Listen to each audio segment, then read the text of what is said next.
Le kiosque mobile, ben c'est une occasion pour nous d'aller à la rencontre des citoyens, bien entendu.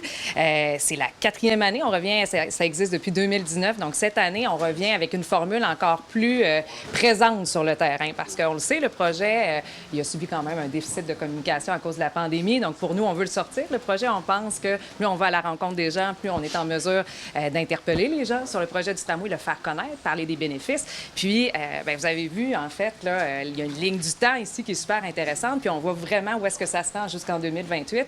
Puis je le dis souvent, on entre dans l'ère de la modernité avec le tramway.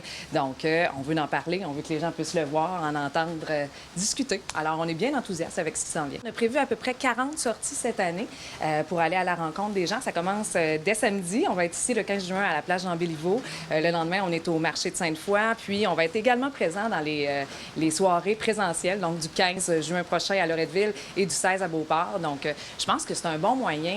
Ça illustre concrètement le projet aussi. On a une maquette qui est là, qui démontre l'insertion du tramway dans un quartier. Donc, ça permet de visualiser, de rendre concret tout ça, qu'est-ce qu'il y en est. 40 sorties, 40 lieux, mais on va aller là où est-ce qu'il y a du monde aussi. On va aller à la rencontre des gens. Festival d'été, c'est certain qu'on va être là. On va être bien présent sur le terrain. On veut qu'il y ait un maximum de gens qui puissent vivre l'expérience du kiosque mobile. Donc, et on va se déployer. Toutes les informations vont être sur le site du Tramway de Québec pour dire où est-ce qu'on va être en temps réel.